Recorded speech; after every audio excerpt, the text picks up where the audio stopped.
صلاة تجعلنا بها من أهل العلم وتحشرنا بها من عبادك الصالحين في دنيانا وأخرانا وعلى آله وصحبه وسلم. وبعد.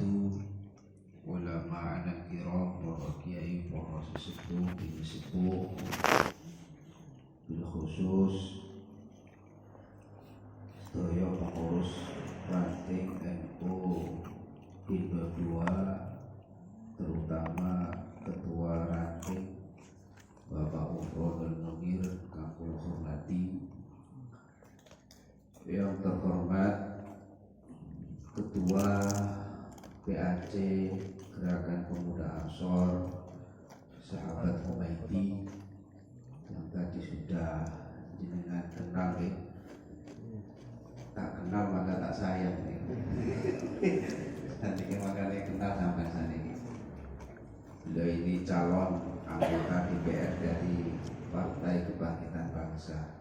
Moga-moga melalui rutinan yang beliau program ini, beliau benar-benar menjadi pemimpin di anggota DPR Kabupaten Banyuwangi melalui bendera Partai Kebangkitan Bangsa.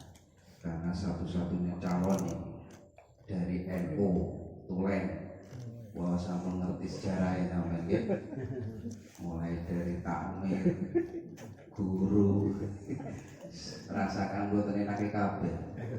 Ketua takmir yang kena bayaran nih Pak Haji. Nggih, guru madrasah ya semanten niku wis, padha-padha guru madrasah ini. Kecuali Pak Budi. Ngarep-ngarep. Tanggal 1 jelas, tanggal 1 bukan jelas Pak Budi. Yang tanggal 30 yang enak ya. Kang kula hormati pengurus Ansor Ranting Kindo, pengurus Rijal Ansor, terkhusus ketua sahabat Hartono, terkhusus ketua Rijal Ansor sahabat Sohi. Kang kula hormati pengurus takmir masjid Nurul Jadid, sedaya mawon ingkang rawuh, khusus ketua takmir Bapak Haji Ishak, rincang-rincang saking LPC, lare pelausan kumeritin. Makanya sampai dalam pidato ketua nanti ini pembinaan ya Mas. Bahasanya LPC. Tapi larane ngerti apa community. Karena bahasa Inggrisan. Community. Sahabat-sahabat sekalian ingkang rawuh sedaya, kang kula hormati, kula boten nyinggung apa yang telah disampaikan di depan tadi. Kula dalu meniki khusus ngaos mawon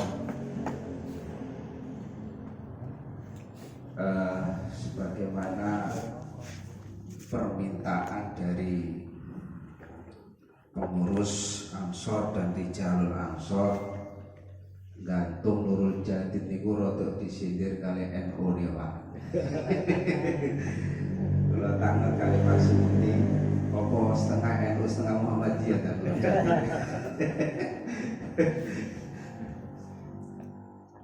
Para bapak, sahabat-sahabat sekalian ingkang kula hormati, kula tak ngutip sebuah kitab yang sangat monumental, namanya Al-Fiqrah An-Nahdiyah, pemikiran atau ideologi Nahdlatul Ulama. Niki dikarang oleh seorang ulama yang namanya Al-Ustadz Imaduddin, yang sekarang lagi viral yang menghilangkan nasab para habib. Karena beliau melihat kajian ilmiah, beliau ini ahli dalam karya ilmiah menulis. Benarkah Habib-Habib yang ada di Indonesia itu betul-betul keturunan dari Rasulullah SAW? Nah, ini menurut beliau bahwa Habib yang ada di Indonesia itu terputus sehingga dengan fatwa beliau ini akhirnya beliau menjadi pembicaraan. Tapi menurut para ulama bahwa Habib itu memang terjadi perbedaan pendapat. Ada istilah Habib, ada istilah lain di negara lain. Karena ada beberapa Habib yang mengatakan bahwa Wali Songo itu bukan keturunan dari Rasulullah Shallallahu Alaihi Wasallam. Karena menganggap bahwa Habib itu rata-rata dari Yaman, dari Irak itu tidak diakui. Padahal wafatnya Sayyidina Husain itu ya di Karbala. Karbala itu salah satu negara di Irak. Nah, mestinya di situ ada salah seorang keturunan dari Sayyidina Husain. Para bapak sedaya ingkang kula hormati, kula boten maos kalimate, mungkin sampai ngantuk dan maca kalimate. Kula namung menggambarkan ngeten. Napa kula kali panjenengan iki kok tumut Nahdlatul Ulama. Kula wangsulaken malih, kita ini hidup di Negara Kesatuan Republik Indonesia. Supaya kita itu aman, damai, tentram hidup di Indonesia, maka kita mempunyai ideologi yang namanya Pancasila dan Undang-Undang Dasar 1945. Bagi mereka yang tidak senang dengan ideologi yang telah ditetapkan oleh para pendiri bangsa, mundur mereka, Pak. Mundur. Akan melakukan otonomi, melepaskan diri dari Negara Kesatuan Republik Indonesia itu karena dia tidak cocok dengan ideologi para pendiri bangsa, yaitu Pancasila. Sehingga ada yang menyimpulkan bahwa orang yang berideologi, ideologi ini apa? Pegangan berpikir, Pak. Pegangan kita hidup di negara kita ini adalah Pancasila. Ada kelompok-kelompok Islam yang mengatakan bahwa orang yang berpegang pada ideologi Pancasila itu adalah tauhid. Tauhid ini artinya apa? Nggih, arane setan, Pak. Tauhid itu ya tidak setuju sudah, lepas, nggak mau. Tauhid, kafir, dianggapnya kafir. Itulah yang digerakkan oleh orang-orang Wahabi. Gerakan Wahabi salah satunya adalah menegakkan negara Islam yang disebut dengan khilafah. Wahabi itu konsep Islam. Nah, kalau Indonesia niku bersih kukuh dengan khilafah berdasarkan konsep Islam, maka sing jenenge Bali ini kan memerdekakan diri, Pak. Lepas.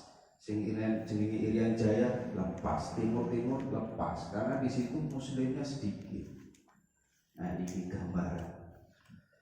Lah, mengapa kita harus ber-NU?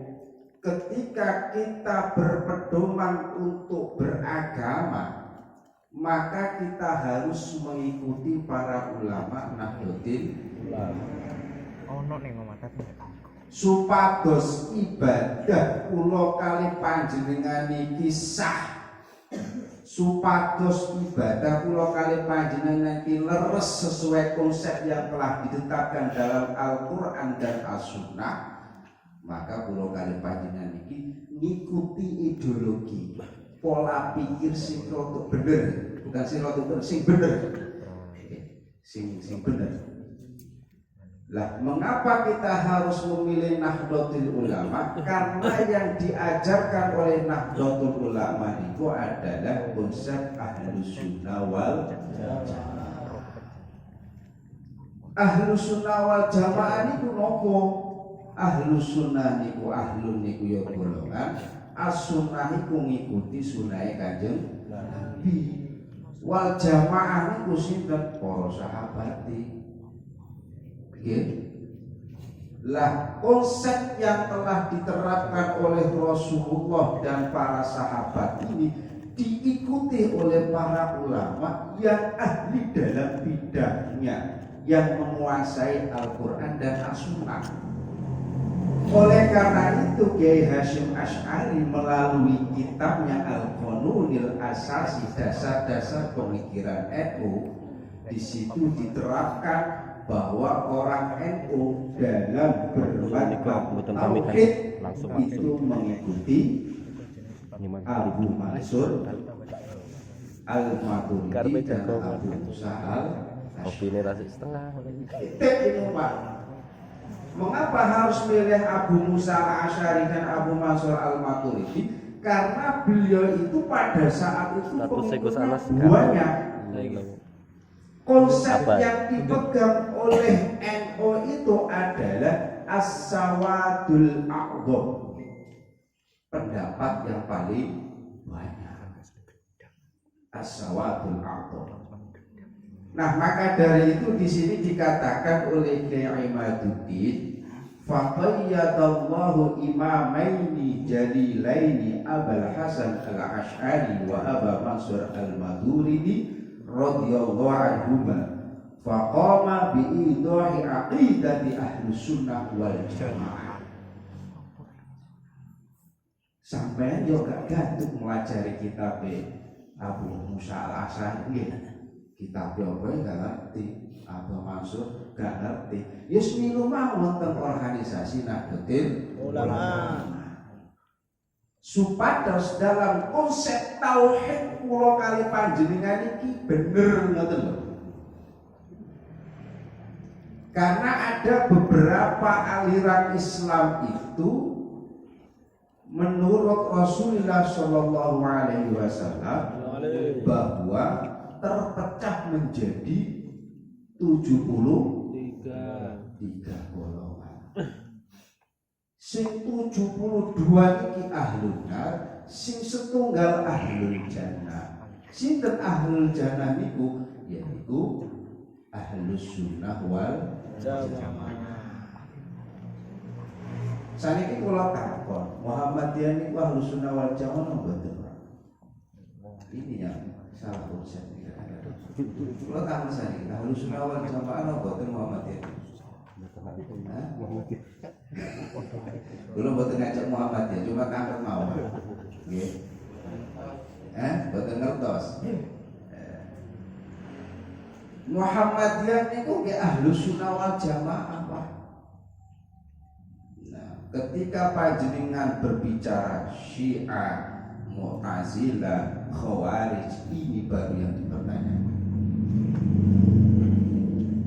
Setelah kepimpinan Rasulullah Shallallahu Alaihi Wasallam, umat Islam itu mulai pecah. Zamannya Abu Bakar itu mulai pecah. Diterusakan Umar bin Khattab, diterusakan Utsman bin Affan.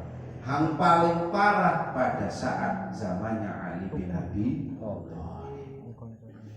Pada saat sahabat Ali bin Abi Thalib ini Pak, Islam itu pun terpecah-pecah. Wonten sing jenenge Khawarij, nggih. Wonten sing jenenge Syiah. Khawarij niki orang yang menentang Sayyidina Ali, Pak. Tapi tiangnya hafal Quran, Pak. Hafal hadis. Tapi lek ono Sayyidina Ali tengah dipateni, Pak. Padahal Sayyidina Ali itu sinten? Mantune Rasulullah yang melahirkan para habaib sekarang kan dari Sayyidina Hasan dan Sayyidina Husain. Dulu niku luar biasa. Sayyidina Utsman itu dipateni dugi weke. Sayyidina Ali ngoten. Niku Khawarij. Halal darahnya membunuh golongan dari Sayyidina Ali bin Abi Thalib. Orang yang membela Sayyidina Ali bin Abi Thalib ini namanya golongan Syiah. Syiah itu ada 12 golongan. Yang paling ekstrim menganggap bahwa utusan terakhir itu bukan Nabi Muhammad tapi Sayyidina Ali. Nah ini sing rada nyeleweng, Pak. Makanya ketika ada kelompok-kelompok Islam yang seperti itu, muncullah gerakan untuk menghidupkan Ahlus Sunnah wal Jamaah. Ajaran Rasulullah dan ajaran para sahabat ini perlu dihidupkan kembali supaya mereka dalam bertauhid tidak berpecah belah. Ini dalam konsep tauhid. Ini NU. Dalam konsep fikih, kula kali panjenengan iki tumut Imam Hanafi, Imam Malik, Imam Syafi'i, Imam Hambali. Saniki sampai tanggal rencang-rencang Muhammadiyah itu tumut sinten? Kata-kata Imam Malik lah. Kula Imam Syafi'i, kula kali panjenengan Imam Syafi'i. Padahal Imam Syafi'i ini murid Imam Malik. Tapi kalau kalian panjang ketemu Muhammadiyah kalian jotosan. Kan lucuan ini. Lirik-lirikan. Lirik-lirikan. Muhammadiyah sing kunut yang mergo ngikuti mazhab Imam Malik.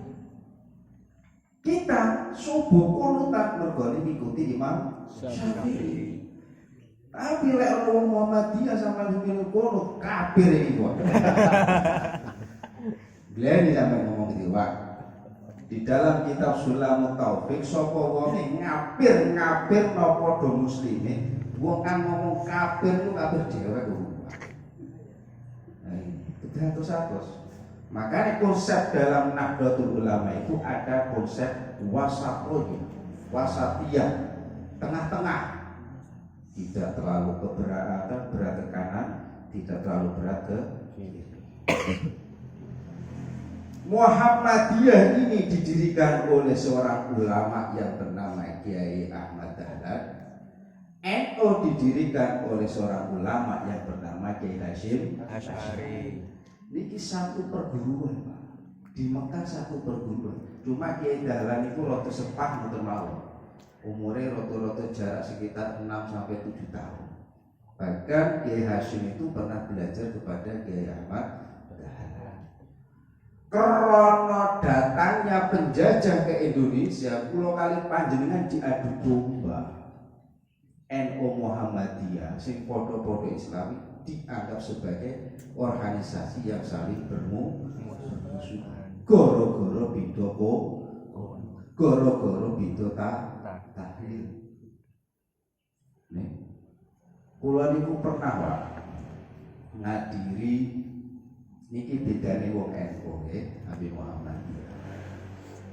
Kula ngaos ngeten niki mangan kacang, rokokan, kopian. Aku rokok piye, Pak? Mulia Muhammadiyah. Tapi wong NU sing madhuk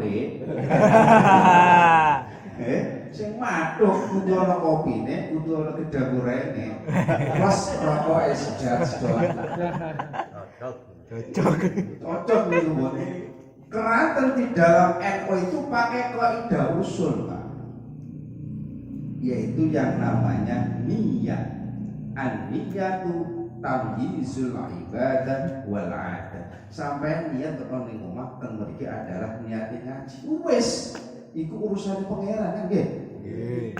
Mbok gantungine rokokan, mbok gantungine kopian kan ngoten. Tapi menambah semangat untuk panjenengan hadir di majelis itu sudah bagian ibadah, Pak. Logika di omah NU ngoten. Wong Muhammadiyah hingga itu, Pak. Gaduh.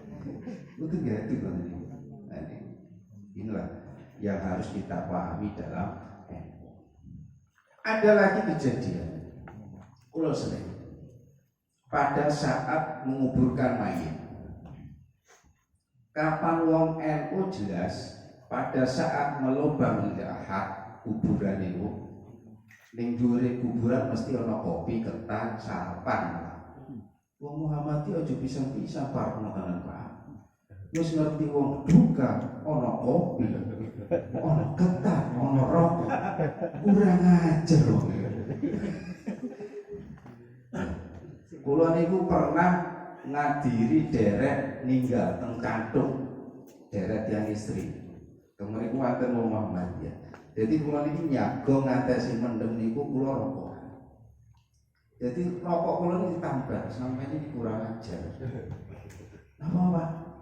Ini loh orang lagi berduka. Orang rokokan kan senang-senang. Oh sampai gak ngerti Pak. Sing jenenge rokokan kene iki menghilangkan kesedihan Pak. Katanya orang Muhammadiyah nihaya merengek-rengek, sedih, terlalu sedih. Iku haram hukumnya. Nek dirokok hilang sedih Pak. Oh, mati betul gaduh. Akal-akalan ngoten mawon. Jadi konsepnya seperti itu. Jadi konsep fikih kula niki mayoritas adalah menganut Imam Syafi'i. Ojo papak antara NU ambi Muhammadiyah, Pak. Kula niku sering basul masail. Sing jenenge fikih niku mesti terjadi perbedaan. Kapanpun teng perumusan niku mauquf niku berarti jawaban. Ada sumber yang menunjukkan itu pendapatnya imam lain, katakan Imam Hambali, tentang masalah wakaf misalnya. Niki yang lagi ramai Pak Sulti. Kulo singgung niki. Saja ini sampai aja kulo sampai akan tapi waktu ini terbatas. Kulo boten sekedok yang. Bagaimana hukumnya harta kas masjid dan harta wakaf masjid digunakan untuk seperti ini? Pak Haji pripun asal Pak Haji? Hah? Asal ya? Asal. Berarti Pak Haji mantap, berarti ketua takmir tenang. Tapi sering ketua takmir itu sering jadi sorotan. Ono PJJ masjid di kopi-kopian ya. Padahal teng mriku wonten kayit, wonten satu batasan. Uang kas masjid atau wakfiyah boleh digunakan untuk hal-hal yang mendorong orang jamaah sholat itu senang kepada masjid. Tapi wong NU kadang-kadang ya sembrono Pak, sampai ningali Masjid Muhammadiyah teng Gedangan tadi, temu burung. Sawah gede. Pak Haji niki udah ditiru Pak Haji. Kula niku maghrib ya sengaja sholat temen beratan di masjid malih. Kalau ini Masjid Muhammadiyah, aku sih bisa nggus niku. Setelah kula sholat maghrib dipanggil oleh pengurus takmir. Pak monggo binara ngopi gedang goreng. Pak, ini sudah diamalkan oleh orang Muhammadiyah, Pak. Tapi coba Pak Haji membiasakan ngoten, mesti dilirik. Kalau di Haji sakit kok, beli kopi-kopi ya rokok-rokokan. Padahal di hukum fikih sesuatu kas masjid digunakan untuk hal-hal yang bisa mendorong orang bersemangat untuk melaksanakan ibadah di masjid itu boleh hukumnya, termasuk mriku ad-dukhon. Dukhon itu apa? Rokok. Dukhon rokok. Kopi-kopian gitu. Ya. Kopi-kopian. Makanya Pak Haji santai mawon. Sampai ngomong kapan dikritik, "Yang penting jamaah suprami di masjid rokok." Kadang-kadang wong NU niku salah tempat itu. Dan ini sudah diamalkan oleh Masjid Muhammad. Iya. Dan rata-rata Masjid Muhammadiyah itu tidak punya kas, Pak. Karena sudah dihabiskan untuk sedekah. Nah, kalau kali panjenengan nggak ada kas masjid, boleh nggak untuk santunan yatim piatu? Ya boleh Pak. Jika ada lebihnya. Bolehkah untuk membayar tukang speaker? Boleh. Bolehkah untuk membayar imam masjid? Boleh. Ya. Pokoknya yang berhubungan dengan uang kas maupun uang wakaf. Jadi kalau sampai akan mati tamat kesan buatan ngeluh ketika dikritik santai mawon. Itu dari masalah fikih. Kemudian dari masalah tasawuf, siapa yang harus kita pegangi? Yaitu tasawufnya Imam Al-Ghazali dan tasawufnya Imam Al-Junaidi Al-Baghdadi.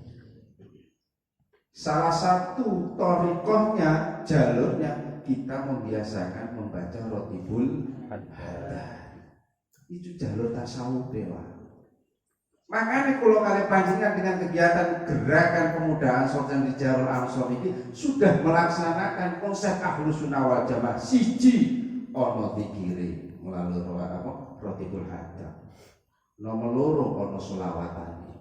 Nomor telu ono ngaji dewa. Idza marartum bi riyadil jannah farka'u. Apabila kalian datang lewat di taman surga, maka berbungalah, senengok. Kemudian para sahabat tanya, wama riyadul jannah ya Rasul, apa yang dimaksud dengan taman surga? Wong surga niku mengke apa wis matai, mosok maki orang iki menikmati surga. Ya, iki surga aja. Surga, enten kopi ini kira kapan wis ngerasakan masya Allah nikmati sedotan. Rasulullah mengatakan riyadul jannah al masajid, taman surga itu adalah masjid. Makanya masjid ojo pati didoyo wae, monggo diramaikan dengan kegiatan apapun. Kalau kadang-kadang miris kali rencang-rencang Ansor, rencang-rencang NU. Diko kapan semerep jamaah Gus Ekdam tadi kewang nggih. Insyaallah ribuan ribuan. Padahal ngaji ini yang ngoten mawon guyon gitu kan, cangkemmu. Tolong. Pusat kok. Cangkem-cangkem rusak itu muncul kabeh. Juru bicara ini pendampingi artis-artis, Pak. Ayo, ngoten niku. Apa kemudian pengajian seperti itu haram untuk Wahabi? Bid'ah sidik-sidik bid'ah. Ya, muharraman, suruhan bid'ah. Gimana jadi? Itu proses tasawuf niku, Pak. Di bulan Muharram ada istilah suro. Sebenarnya suro itu kan dari bahasa Jawa. Ya kula rada ngritik abi ceramah Ustaz Andi kemarin itu. Nah, Asyura itu karena produk kultur. Kalau produk agama yang Muharram, Pak. Lah karena kita ini yang membawa Wali Songo, ada satu tradisi yang sesuai dengan konsep Islam yaitu suro. Menyucikan benda-benda yang suci. Lah awak dewe ini adalah manusia-manusia yang suci sebenarnya. Lah pada saat satu Muharram itu kita dianjurkan untuk membersihkan diri. Nah, kita dianjurkan makanya menggunakan konsep surah yang kemudian diarabkan menjadi Asyura. Tanggal 10 di situ kita disunahkan untuk melaksanakan puasa. Sing puasa tok musab yatim wis ning Asyura niku. Karena di situ pahala dilipat gandakan. Ya kan mboten kene, Pak. Asyura kaya wong Jawa niku ae bisa ngasura, nggih. Ma iya kana butuh wa iya kana staqin. Karena itu hanya perbedaan lugat saja. Jadi tidak perlu dipertentangkan. Nah inilah tradisi Nahdlatul Ulama itu karena dibawa oleh para wali. Konsep mereka itu harus disesuaikan dengan kultur yang berjalan, yang kemudian dipadukan dengan konsep agama. Jika itu tidak bertentangan, maka lanjut. Ya seperti tradisi Asyura dengan menyiapkan jenang suro. Jenang suro kan warnanya putih, Pak. Iya kan? Dibumbui. Nah itu karena kita kembali kepada kesucian. Maka dari itu nanti kalau ini diizinkan, di setiap pertemuan ini kami akan kaji konsep Nahdiyah Fikriyah ini. Kita akan mengetahui konsep fikihnya NU itu bagaimana, konsep tauhidnya NU itu bagaimana, konsep tasawufnya NU itu bagaimana. Sehingga kita dalam menjalankan ibadah itu benar-benar mengikuti konsep para ulama. Salah satu yang disebutkan oleh Kiai Imaduddin di sini terdiri dari 7 bab. Yang bab pertama masalah toharoh. Masalah toharoh. Wong NU ini kok ingin bahas masalah toharoh ini Pak. Ya, kapan lo mau dia masuk pati koro toharoh ini apa? Ngerti ini wudhu, betul Pak? Ngerti ini adus. Ini kita akan lanjutkan pada pertemuan yang akan datang. Kita akan membahas secara verbal. Jadi bab pertama tentang masalah fikih, kemudian bab kedua masalah usul yang berdasarkan dengan konsep Nahdlatul Ulama. Cuma ini kula kupas sekedhik mawon bahwa di dalam masalah thaharah itu menurut konsep fikih sesuci niku alate banyu, Pak. Nggih. Banyu kali debu. Banyu yang dianggap suci berdasarkan ciptaannya niku wonten pitung. Napa mawon? Setunggal banyu udan. Nomor kali banyu sumur. Nomor 3 banyu laut. Banyu laut. Nomor sekawan banyu mengalir niki lho. Napa Bengawan nggih. Terus banyu bun, banyu sumber, banyu udan, es, salju, banyu salju boleh digunakan untuk sesuci. Dari ketujuh air itu secara konsep hukum niku makin dibagi menjadi 4. Yang pertama qahirun mutahhir, yaitu air yang suci dan mensucikan. Yang kedua qahirun mutahhir makruhun, air suci yang bisa mensucikan tapi makruh Pak dinggo. Contohnya apa? Air di situ dijelaskan al-musakhkhar bisyams, yaitu air yang dipanaskan dengan matahari. Apa Indonesia ini termasuk al-musakhkhar bisyams boten aman? Keranten derajat panasnya di Indonesia itu paling wonten itu paling yo selaku 3 doso. Tapi yang dimaksud dengan al-musakhkhar bisyams ini adalah daerah Yaman Arab itu, yang derajat Celcius panasnya itu sampai 50. Sehingga ketika kita gunakan untuk wudhu ini akan mengakibatkan rusaknya kulit. Ini makruh. Suci mensucikan tapi makruh. Yang ketiga suci tapi tidak bisa mensucikan. Napa niku? Air mustahab. Yang kedua air yang berubah. Nah ini kalau perlu jelasaken air berubah niku Pak sampai subuh mboten mantul. Itu khusus. Enten istilah mujawir, enten istilah mukholif. Waduh, tambah ngeluh. Yang terakhir yaitu air najis atau air najis. Air najis niku air yang di situ kejatuhan najis dan airnya kurang dari 2 kulang.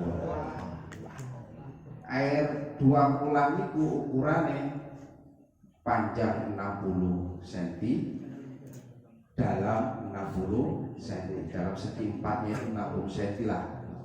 Di bawah 60 cm kondisi air misalnya 55 gitu, berarti air itu kurang 2 kulang.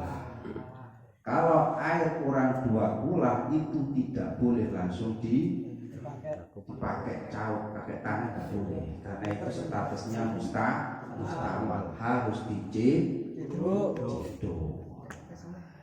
Iki kanca-kanca Rijal langsung kudu paham ya. Mantap itu. Ojo paham ngeliriki cewek. Bagas nih kemarin. Bagas iki ya bagas. Bagas sih. Tasya. Aku ya. Iya, saya ini ngono Pak nggih. Niki bab awal kula tidak begitu menjelaskan secara panjang, sing penting kula mengenalkan air-air yang bisa digunakan untuk sesuci. Ya kaya teng mriki wis mutlak kabeh. Nggih. Iku para bapak, sedherek-sedherek ingkang kula hormati, monggo kula kali panjenengan ngikuti fikrah Nahdlatul Ulama itu dalam rangka menyelamatkan ibadah kita supaya tidak salah. Tapi nek sampean misalnya terawih di Muhammadiyah 8 rakaat, yo 8 rakaat. Ojo kemudian sampean mosku, iki kok di 8 rakaat kan? Lek kapan sampean mamang, yo 8 rakaat, wae witir mudhun. Mudhun terusan niku ngajikan kang 12 rakaat mari iku witir. Sing usah dijebak karena masing-masing punya riwayat dan itu hukumnya sunnah. Ngoten lho Pak. Kadang-kadang kula niki teng masyarakat desa itu pun di 8 rakaat itu hingsah rawai wis. Wah iki luput iki. Terus kangge sembahyang terus. Repot ngoten nggih.